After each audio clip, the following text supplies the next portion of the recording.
Picture a child's bedroom. Stuffed animals lined up on a shelf, soft and round and harmless, and right in the middle, almost always, is a teddy bear.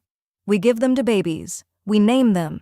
We carry them into hospitals when we're scared. The teddy bear might be the single most universally beloved toy in human history.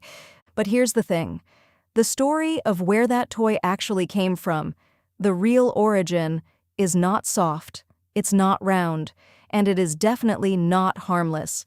It starts with a hunting trip that went wrong, a president who made a decision that the press turned into a punchline, and a cartoon that somehow launched one of the most iconic objects in modern childhood.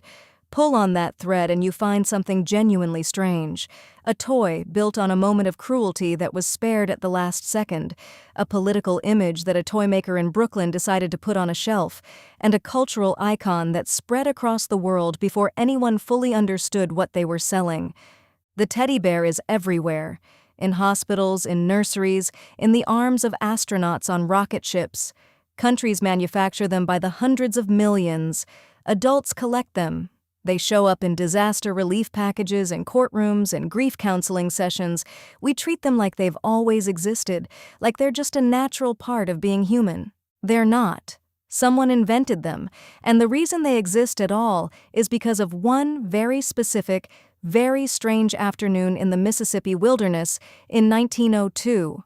That's where this story begins. Theodore Roosevelt was on a hunting trip in Mississippi, and it was not going well. Days had passed. The other men in his party had made kills. Roosevelt had nothing. His guides, determined not to let the president leave empty-handed, tracked down an old black bear, ran it down with dogs until it was exhausted, and tied it to a willow tree. Then they called Roosevelt over and offered him the shot. He refused. The bear was spent, cornered, helpless. Shooting it would have been less like hunting and more like an execution. Roosevelt said no and walked away. That decision made it into the newspapers, and a political cartoonist named Clifford Berryman drew it. The cartoon ran in the Washington Post. It showed Roosevelt, rifle down, turning his back on a small, frightened bear. The image was meant to comment on politics. Roosevelt was also in Mississippi to settle a border dispute, but nobody remembers that part. What they remember is the bear. A toy maker in Brooklyn saw that cartoon and had an idea. Morris Mictum and his wife Rose made stuffed animals, small shop, modest operation, nothing that suggested they were about to change the toy industry forever. But Mictum looked at that Berryman cartoon and saw something the cartoonist probably never intended, a character, a personality, something you could hold. He made a small stuffed bear, put it in his shop window and labeled it Teddy's Bear.